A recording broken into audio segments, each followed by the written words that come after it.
degree student of journalism and mass communication at Jain University. False things about what they say about the second wave of COVID-19 that hit very harshly in our country, and also the infamous farmers' protest. So many of the political persons also commented on this, and the Indian government advised the Twitter to take down or censor these news. So my question is that how free are individuals to express their personal opinions in social media? You tell me, are individuals free? No, I don't think so. I don't think so. Yeah. I think there is a fundamental problem. You know, the freedom of the citizen today is under severe threat, you know, which is why the freedom of the journalist is under severe threat. At every level, whether you want to eat what you want, or drink what you want, or read what you want, or write what you want to, or marry who you want to, each of these personal freedom is increasingly subject to some form of censorship, some form of political action, some form of vigilante action. There are these gangs of, you know, of goons who are sort of operating as arms of state power, who can exercise their writ. They can have writers struck off university courses. They can persecute mixed faith couples. They can go after girls who are wearing, who are wearing dress of a certain kind. If you can tweet in a certain way, and there'll be an attack on you, which is like a kind of a, I call it the online Gestapo. I mean, they'll come at you in an organized way, and you'll have to either retract your tweet, or Twitter will block you, because as I said, the tech giants are not necessarily free platforms. You see, they are algorithm-driven, advertising-driven, big tech. This is big tech, and they are hand in glove with the government of the day, because they need to keep the government of the day happy, because they're getting super profits from India. So the tech companies are not necessarily beacons of freedom. They are not necessarily there to support free speech or to support free expression. So we have to work at making free speech happen. We have to work at pushing the boundaries of the state back. We have to work at, at pushing the limits of freedom for the individual further and further. That's what we as citizens have to do. That is what we as citizens have a duty to do. And that's what we as journalists have a duty to do, which is why I do what I do, because I believe that individual liberty and individual freedom and liberty for journalists is fundamentally important. It's not just a question of, that I need to say what I want to. It's because that right of the citizen is fundamental to democracy. And if that right goes away, then democracy goes away, and we need democracy.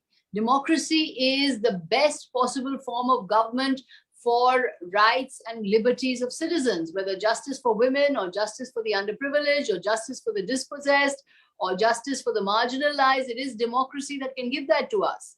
So we need to keep our democracy, because, there are people who tell me, oh, we shouldn't have democracy. We should go in for army rule, or we should have, there's a Pew survey which shows that, half of India, half of the people surveyed actually said India should be ruled by the army. So, but I don't think we should go down those kind of routes at all. We have to preserve our democracy. And if we don't preserve our democracy, we lose almost all of the freedoms that we enjoy today. That is the duty of the citizen there. The citizen has to come forward and become a soldier for liberty. Because if we don't do it, if we don't, take up that fight, and young people don't do it, then nobody will. Thank you. Adhina has raised the issue of liberty, but then she has rightly pointed out that there's an element of confrontation happening between free expression of freedom, free speech, and the control, the authority trying to control it. I think here another pertinent question is need to be raised. This question is by Sheija from New Delhi. Sheija was with the British Council at Delhi. Sheija, are you online? Yes, Anand, I'm here. Yeah, please go ahead, Sheija. You ask your question. Yeah. Hi, Sagarika. Hi, Shija. Yeah, my question is, you have said earlier that persuasion can be more powerful than confrontation, right? So even though you said this in a meeting on women's issues, I think we can extend this to a larger context, beyond gender borders. So how should we balance these two approaches in today's volatile environments and charged discourses? That's a very good question. As I said, tolerance is always, it's an old-fashioned word, but I have found as a working woman and as a working professional, that tolerance often helps you, achieve your goals far more than confrontation. Because if you react in anger, if you react in hostility, if you react in a way that puts the other person's back up, then your goal is often not reached. But Right. if you attempt to persuade, if you attempt to win people over, if you attempt to convince someone of your point of view, that can work better than simply than simply confronting, and that simply having a head-on collision about issues. So I think power of persuasion is very important. The power of reaching out is very important, and the ability to build bridges with people. I think this is very important. We all need to build bridges with each other. We're becoming far too divided as a society because we're judging people on issues on which they should not be judged on. And I think that particularly now, because you have so many labels being thrown around. Somebody's anti-national, somebody's urban Naxal, somebody's this, somebody's that. So Indian is being pitted against Indian, and by certain vested interests, and that's not something that we should allow to happen, because we are missing out on getting to know people, on relationships, on friendships, because we are getting so divided and so hostile and so confrontational. So I think the power of persuasion is very important. You see, liberty is important because liberty as a concept implies the rule of law. You see, if you don't have the rule of law, then I can't enjoy liberty, and I can't, because I can only enjoy liberty if you have your liberty. Get it? I can't say that I will only enjoy liberty and you will not have it. We can have liberty as a society if there is a rule of law, if there is the rule of law which guarantees all of us have liberty. So we have to first accept that we accept the rule of law, we accept the norms and rules of democracy. And once we have accepted those norms and rules of democracy, then we are free to...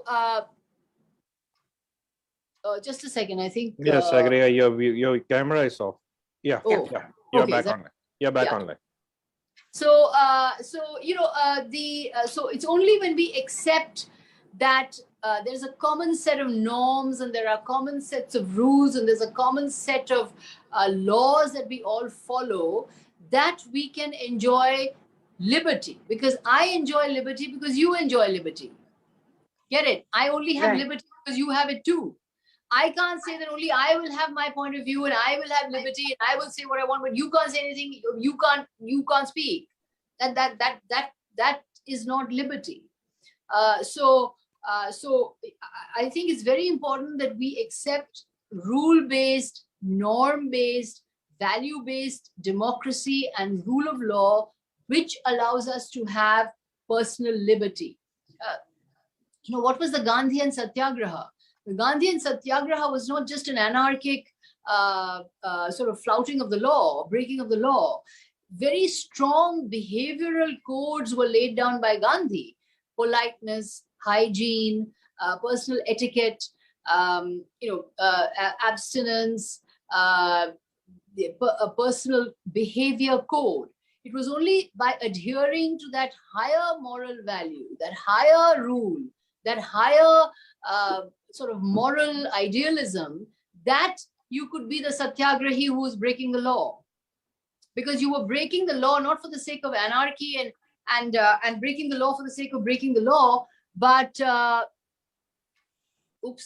but you were not breaking the law for the sake of breaking the law, but because you were appealing to a more just law. You were protesting that the law is unjust, and therefore I am breaking this law in order to obey a higher law. Gandhi was calling for you to obey a higher law, a more just law. Not that I'm just an anarchist who's breaking the laws and doing what I want. But it's only when you adhere to the behavior codes of the satyagrahi that you can perform satyagraha. So this, as you were saying, Anand, about the mesh of order and liberty. You see, it's only when we accept common order and we accept the common rules and values and norms of democracy that all of us then have freedom. Because we can't have freedom if some people are obeying the law and some people are completely not. So then in that case, the people obeying the law are vulnerable, because of those who are not obeying the law can attack that.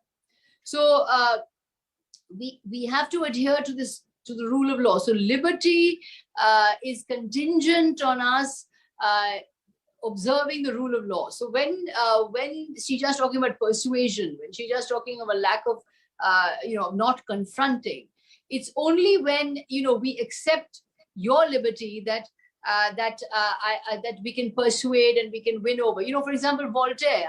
I disagree with what you say, but I will defend unto death your right to say it. So it's this recognition of the rights of others, which is why we have our rights, which is very important, I think, for the enjoyment of liberty by all. Right. So you said it was like Gandhian, that was the gentle persuasion that he led on, It's not just gentle persuasion, it's rule-based. It's rule-based. You see, I am a moral, rule-based satyagrahi. I tell the truth. I obey personal. I mean, I don't know if you know about the Gandhian satyagraha. I follow the rules. I follow personal hygiene. Gandhi also insisted on on abstinence. He insisted on etiquette. He insisted on very strict behavior codes.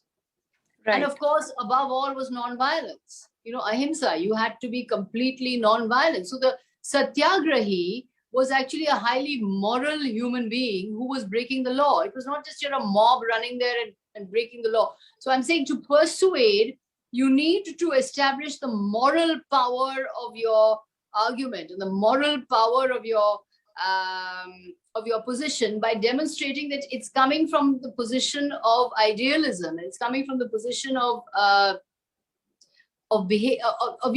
moral code. Not that I'll be hostile and confront somebody and use force and use violence to impose my point of view. You see, if you impose violence, if you use violence, violence can be a violent action and violent words. If you use violent words, or if you use violent action to impose your will on somebody else, then you can't persuade that person. You will only bully that person. You will subdue that person, but you will always have an angry confrontational situation brewing. Right. Thank you, Shrija. Thank you. You have asked a very good question. Very interesting.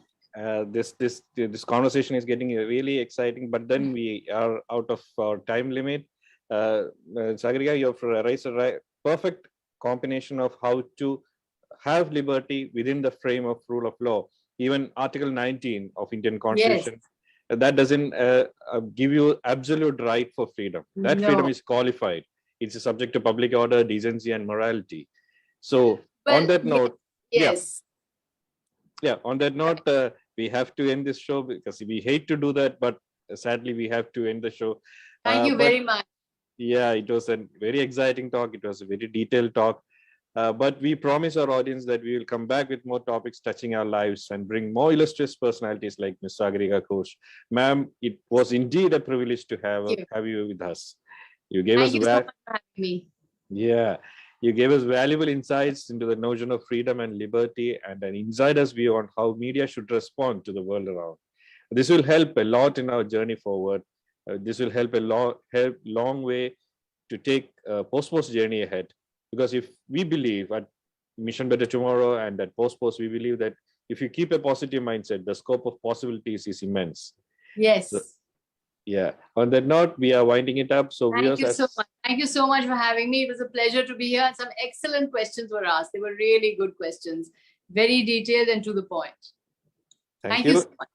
Thank you. And we will be back for the next Pos Poss talk. Until then, please do stay safe. Ladies and gentlemen, now it's time for the national anthem. Please rise for the national anthem.